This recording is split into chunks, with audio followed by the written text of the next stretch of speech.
یہ کہانی ہے ایک امریکی شہر کی جسے قدرت نے ہمارے لیے نشان عبرت بنا دیا ہے۔ اس شہر کی تباہی کی تفصیلات کے حوالے سے آپ پہلے ہی بہت سے ویلاگ دیکھ چکے ہوں گے، پر یہ اپنی نوعیت کا ایک الگ ہی ویلاگ ہوگا۔ اس میں بہت ہی مستند تحقیق کے بعد جو حقائق ملے ہیں وہ آپ کے سامنے پیش کرنے ہیں۔ اس ویڈیو میں ہم اس شہر کے کچھ ایسے حقائق سے پردہ اٹھائیں گے جسے دیکھ کر سن کر آپ حیران اور پریشان ہو جائیں گے، اور آپ کو پتہ لگے گا کہ آخر کن وجوہات کی بنا پر یہ شہر اب راکھ کا ڈھیر بن چکا ہے۔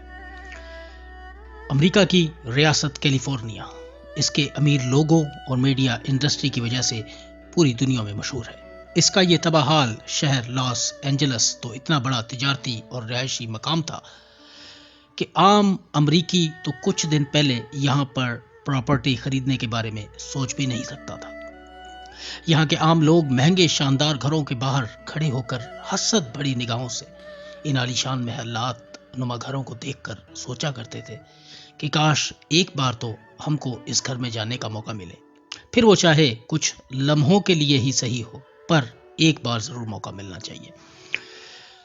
سوشل میڈیا کی ایک رپورٹ کے مطابق ان تباہ حال گھروں میں سے ایک گھر جو بہت ہی عالیشان تھا، اس کی قیمت تقریباً $34 ملین تھی۔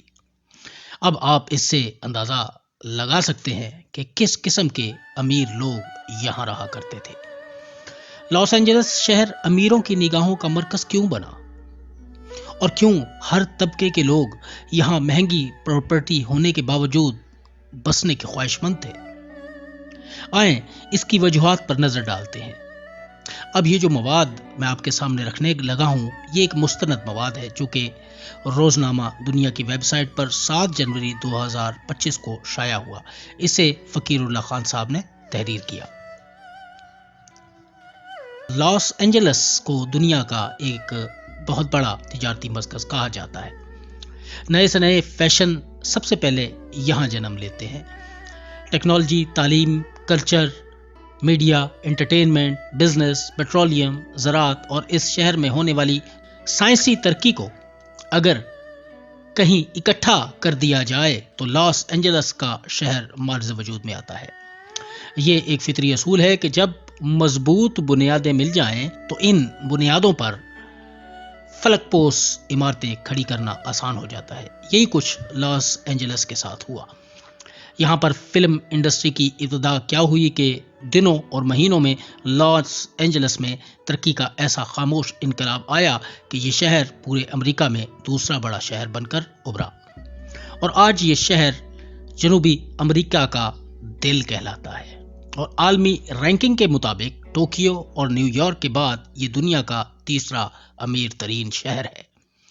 امیر شہروں کی فہرست میں تیسرے نمبر پہ آنے والا یہ شہر امریکہ کی ایک بڑی ریاست کیلیفورنیا میں بھی سب سے بڑا شہر شمار ہوتا ہے۔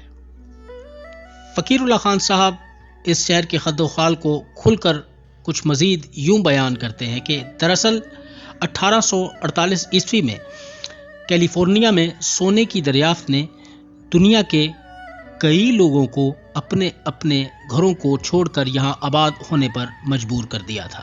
یہ مہاجر قسمت آزمائی کے لیے دنیا کے کونے کونے سے آ کر یہاں آباد ہوتے گئے، اور آج اس شہر میں اسپینش، لاطینی امریکہ، افریقہ، ایشیا سے کورین، ویتنامی، روسی، چینی، فرانسیسی، German, Irish, Japan, India, Iran اور یورپ کے غرض کے ہر ملک سے آئے ہوئے لوگ آباد ہیں۔ اب یہاں پر تو آرٹیکل تک کی بات تھی، اب کچھ جو ہم نے تحقیق کی میں چاہتا ہوں کہ وہ بھی آپ کے سامنے رکھی جائے۔ اس بات پر حیران نہیں ہونا چاہیے کہ جب اتنے لوگ اپنا ملک چھوڑ کر اس ایک شہر میں آ کر رہیں گے تو وہ اپنا کلچر بھی تو اپنے ساتھ ہی لائیں گے۔ یہی وجہ ہے کہ یہاں پر 96 زبانیں بولی جاتی ہیں، اور اسی لیے یہاں ایک مکس کلچر معاشرہ تشکیل ہوا۔ جب اس پر ہم نے مزید تحقیق کی تو پتہ یہ چلا کہ میکسیکو سٹی کے بعد لاس اینجلس میکسیکن آبادی کا دوسرا بڑا شہر ہے، جس میں اتنی تعداد میں میکسیکن لوگ آباد ہیں۔ سفید فام امریکی 35%، سیاہ فام 15% اور ایشین 10% ہے، جن میں چینی اور جاپانی نسل کے لوگوں کی کثیر تعداد بھی شامل ہے۔ اس شہر میں سب سے زیادہ مہاجر آباد ہیں اور کہا جاتا ہے کہ لاس اینجلس میں رہنے والوں میں 35% لوگ لاس اینجلس سے باہر پیدا ہوئے ہیں۔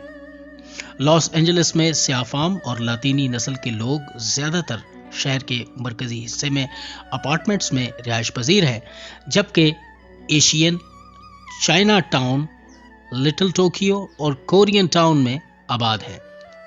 اس کے مقابلے میں سفید فام لوگ امریکہ کے دوسرے شہروں کی طرح شہر سے باہر مضافات یعنی بیورلی ہلز، ویسٹ ووڈ اور سینٹا مانیکا میں آباد ہیں۔ یہ سب ڈیٹا جو اس وقت میں نے آپ کے سامنے رکھا ہے، اس کا مقصد یہ تھا کہ آپ کو پتہ لگے کہ ایک ہی وقت میں یہ شہر امیروں اور غریبوں کے درمیان اتنی بڑی تفریق کا موجد تھا جو کہ قدرت کے اصولوں کے برخلاف ہے۔ یعنی ایک طرف تو ایسے لوگ تھے کہ جن کے کھانے کے برتن بھی سونے کے تھے، اور دوسری طرف ایسے لوگ بھی اس شہر میں رہتے تھے جنہیں کھانا بھی بڑی مشکل سے میسر تھا۔ ہم نے قدرت کا یہ اصول ماضی میں دیکھا ہے کہ جہاں جہاں بھی لوگوں میں اس حد تک فاصلے بڑھ جائیں کہ ایک طرف مخلوق بھوک سے مر رہی ہو اور دوسری طرف صرف عیاشی اور نمود و نمائش پر بے دریغ دولت خرچ کی جا رہی ہو، تو پھر قدرت اس سارے نظام کو لپیٹنے کے لیے اپنا کردار ادا کرتی ہے، جیسا کہ ہم دیکھ رہے ہیں۔ آج آثار قدیمہ میں کھنڈرات کی شکل میں تباہ تہذیبیں چیخ چیخ کر بتا رہی ہیں کہ ہم سے یہ غلطیاں ہوئی ہیں، اس لیے اے دنیا کے باسیوں، تم یہ غلطی نہ کرنا، پر ہم اس پر کان دھرنے کو تیار ہی نہیں ہیں۔ میرے خیال میں یہ جو حادثہ امریکہ میں پیش آیا ہے، میری نظر میں یہ ایک وارننگ تھی قدرت کی طرف سے امریکہ جیسے ممالک، لاس اینجلس جیسے شہر کے باسیوں کے لیے کہ اللہ کی نظر میں تمام مخلوق خدا برابر ہے۔ اس نے امیر کو امیر اس لیے نہیں بنایا کہ وہ دولت کو صرف اپنے اوپر خرچ کرے۔ پوری دنیا کی دولت صرف دنیا کے 2% امیر لوگوں کے پاس ہے اور باقی 98% ان کے محتاج ہیں۔ ایک طرف یورپ اور امریکہ، آسٹریلیا جیسے بر اعظم ہیں جن کی دولت خرچ کر کر بھی ختم نہیں ہوتی، دوسری طرف بر اعظم ایشیا اور افریقہ ہے جہاں لوگ بھوک سے مر رہے ہیں۔ یہ قدرت کی بہت بڑی وارننگ نظر آتی ہے، اور اس میں ایک پیغام ہے تمام بنی نوع انسان کے لیے کہ تفریق ختم کرو، ورنہ جو لاس اینجلس میں تم نے دیکھا ہے وہ تو ایک ٹریلر تھا۔ اگر پوری فلم چلی تو تم میں سے کوئی بچ نہ پائے گا۔ مجھے امید ہے کہ آپ کو ہمارا یہ ویلاگ پسند آیا ہوگا۔ اگر پسند آیا ہو تو ویڈیو کو لائک کیجئے، شیئر کیجئے، ہماری رہنمائی کرنا چاہتے ہیں تو کامنٹ کیجئے۔ ہمیں آپ کی تعریف سے زیادہ آپ کی تنقید کا بھی انتظار رہے گا۔ بہت شکریہ۔